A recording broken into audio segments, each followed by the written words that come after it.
Welcome back to this dusty old bookshelf where we dig out old things from long ago and give them new something. So today, The Wonderful Wizard of Oz by L. Frank Baum. I don't know if it's Baum or Baum. Pictures by W. W. Denslow.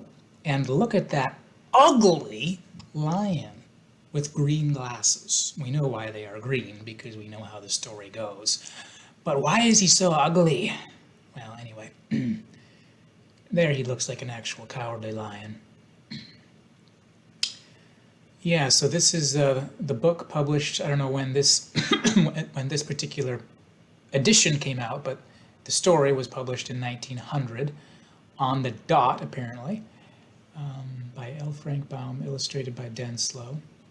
And I guess these are some other things that you can get from G.O.M. Hill Company publishers. And here we've got this will be a nicer cover, honestly. The Wonderful Wizard of Oz. I like that fancy lion thing. Oz. They make it like Oz is, even before you even read before you get into the first page, you already know that Oz is magnificent. Just because of that calligraphy with the thing, it's just. And then we know that the Scarecrow and the Tin Woodman are something. And yeah, so this is, and it says 1900, so this must be the original one. Now this is the original illustrations, and you browse around online on Google Images, and there's like a billion different publication illustration versions. The first one that I read as a kid was the Scholastic one, which kind of seems like, in my head, it's always the original, but it's not. This is the original. And they look kind of funny like that. Like I commented on the front page that it's just ugly, but that's the original cover. So, if you don't like it, then you must not like the work that was created. So let's not be too critical. And I'm guessing this must have been put together from I don't know if this is how it looked or if they reconstructed this, because the brown part looks like an old book, and so I don't know what's going on here. But anyway, these are the original illustrations.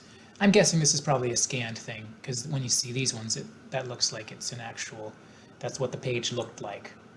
Yeah. So anyway, let's go through this. Oh, we got an introduction. I don't think I've ever read this introduction. Folklore, legends, myth, and fairy tales have followed childhood through the ages, for every healthy youngster has a wholesome and instinctive love for stories fantastic, marvelous, and manifestly unreal. The winged fairies of Grimm and Andersen have brought more happiness to childish hearts than all other human creations. Yet the old-time fairy tale, having served for generations, may now be classed as historical in the children's library, for the time has come for a series of newer wonder tales, in which the stereotyped genie, dwarf, and fairy are eliminated, together with all the horrible and blood-curdling incident devised by their authors to point a fearsome moral to each tale. Modern education includes morality, therefore the modern child seeks only entertainment in its wonder tales and gladly dispenses with all disagreeable incident. Having this thought in mind, the story of The Wonderful Wizard of Oz was written solely to pleasure children of today. It aspires to being a modernized fairy tale in which the wonderment and joy are retained and heartaches and nightmares are left out. Really? Interesting. That's especially interesting considering some of the things he does in the second, particularly the second book. His goal is to get rid of everything bad. Well, other than the fact that I strongly disagree with the idea there, and other than the fact that I don't think most modern people even think of the book as succeeding in doing that. I mean, it's very happy, but it's got a witch in it. And she's mean, and she takes Dorothy into her house to live as a slave, which is like deep, heavy trauma to be living day after day in the household with this witch and being told that's normal. The thing is, you can make anything horrible, you can treat it in a lighthearted way. And you can also take lighthearted ideas and make them horrible. So, anyway, but that's what he was trying to do. And let me quit talking. This is supposed to be reading, not talking. And I can't really complain since I love the story. And as a kid, I always loved it. And I suppose I loved it for the happiness and the fact that there is nothing deeply bad in it. There's nothing horrible or frightening or whatever. All right, let's get into this. And also, it's interesting that it seems like a lot of books around this time were kind of specifically resisting the idea that there's supposed to be a moral of the story. There's some implicit references to that in Alice's Adventures in Wonderland, and there's also, they kind of make fun of the moral kind of idea in Sleepy Hollow, which I recently read here as well. Anyway, so that's an interesting, and I'm definitely going to come back and read that again because it's just interesting for its historical, the fact that that's the intro to this story. All right, so copyright 1899, so I guess the copyright was a year before, by L. Frank Baum and W. W. Denslow, all rights reserved. And I like that picture of the woodman. List of chapters. Cyclone, The Counter with the Munchkins, How Dorothy Saved the Scarecrow, The Road Through the Forest, The Rescue of the Tin Woodman, The Cowardly Lion, The Journey to the Great Oz, The Deadly Poppy Field, The Queen of the Field Mice, The Guardian of the Gates, The Wonderful Emerald City of Oz, The Search for the Wicked Witch, How the Four Were Reunited, The Winged Monkeys, The Discovery of Oz the Terrible, The Magic Art of the Great Humbug, How the Balloon Was Launched, Away to the South, Attacked by the Fighting Trees, The Dainty China Country, The Lion Becomes the King of the Beasts, The Country of the Quadlings, The Good Witch Grants Dorothy's Wish, and let's just breathe that sigh of relief, Home Again. And it feels really good when you finish this story. I'm just speaking from my memory as a kid. When you get to the end, Home Again feels really good, even though it's kind of bittersweet because you feel like it's sad that she's out of Oz. Doesn't get to be with the Scarecrow and the Woodman and all these people again. But it's also happy because you know that the story goes on, and you kind of imagine in your mind how the Woodman's doing his thing and the Scarecrow's doing his thing, and All right. This book is dedicated to my good friend and comrade, my wife, LFP. All right, Chapter 1, The Cyclone. That is a very nice picture. So, let's read this. Dorothy lived in the midst of the great Kansas prairies with Uncle Henry, who was a farmer, and Aunt Em, who was the farmer's wife. Their house was small, for the lumber to build it had to be carried by a wagon many miles. There were 4 walls, a floor, and a roof, which made one room. And this room contained a rusty-looking cooking stove, a cupboard for the dishes, a table, 3 or 4 chairs, and the beds. Uncle Henry and Aunt Em had a big bed in one corner, and Dorothy had a little bed in another corner. There was no garret at all and no cellar, except a small hole dug in the ground called a cyclone cellar, where the family could go in case one of those great whirlwinds arose, mighty enough to crush any building in its path. It was reached by a trapdoor in the middle of the floor, from which a ladder led down into the small, dark hole. When Dorothy stood in the doorway and looked around, she could see nothing but the great gray prairie on every side. Not a tree nor a house broke the broad sweep of a flat country that reached the edge of the sky in all directions.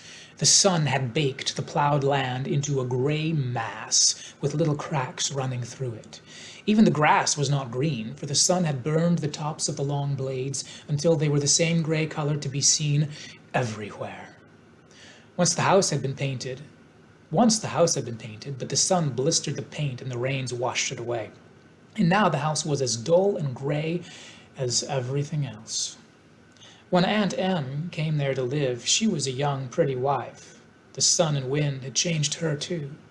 They had taken the sparkle from her eyes and left them a sober gray.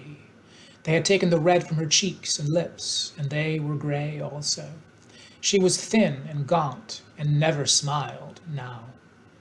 When Dorothy, who was an orphan, first came to her, Aunt Em had been so startled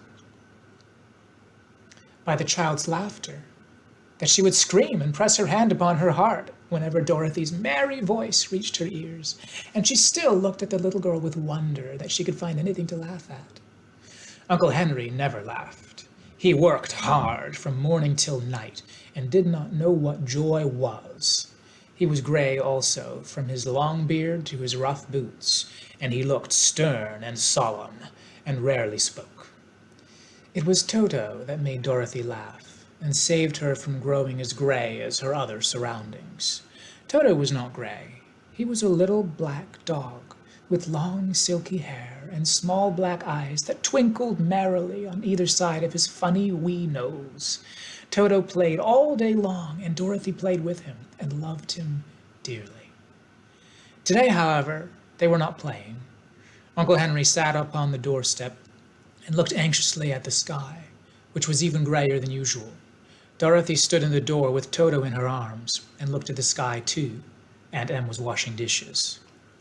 From the far north, they heard a low wail on the wind, and Uncle Henry and Dorothy could see where the long grass bowed in waves before the coming storm. There now came a sharp whistling in the air from the south, and as they turned their eyes that way, they saw ripples in the grass coming from that direction also. Suddenly, Uncle Henry stood up. "There's a cyclone coming, Em," he called to his wife. "I'll go look after the stock." Then he ran toward the sheds where the cows and horses were kept. Aunt Em dropped her work and came to the door. One glance told her of the danger close at hand. "Quick, Dorothy," she screamed. "Run for the cellar." Toto jumped out of Dorothy's arms and hid under the bed, and the girl started to get him. Aunt Em, badly frightened, threw open the trapdoor in the floor and climbed down the ladder into the small, dark hole. Dorothy caught Toto at last and started to follow her aunt. When she was halfway across the room, there came a great shriek from the wind, and the house shook so hard that she lost her footing and sat down suddenly upon the floor. A strange thing then happened. The house whirled round 2 or 3 times and rose slowly through the air. Dorothy felt as if she were going up in a balloon.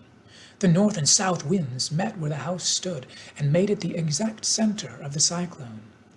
In the middle of a cyclone, the air is generally still, but the great pressure of the wind on every side of the house raised it up higher and higher until it was at the very top of the cyclone, and there it remained and was carried miles and miles away, as easily as you could carry a feather.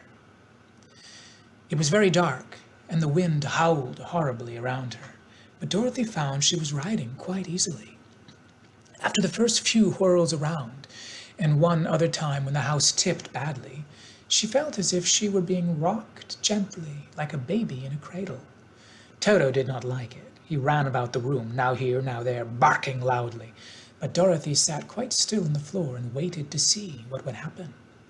Once Toto got too near the trapdoor and fell in, and at first the little girl thought she had lost him, but soon she saw one of his ears sticking up through the hole, for the strong pressure of the air was keeping him up so that he could not fall. She crept to the hole, caught Toto by the ear, and dragged him back into the room again, afterward closing the trapdoor so that no more accidents could happen. Hour after hour passed away, and slowly Dorothy got over her fright, but she felt quite lonely, and the wind shrieked so loudly all about her that she nearly became deaf. At first she had wondered if she would be dashed to pieces when the house fell again, but as the hours passed and nothing terrible happened, she stopped worrying and resolved to wait calmly and see what the future would bring. At last she crawled over the swaying floor to her bed and lay down upon it, and Toto followed and lay down beside her. In spite of the swaying of the house and the wailing of the wind, Dorothy soon closed her eyes and fell fast asleep. And then we get chapter 2, but that'll be next video.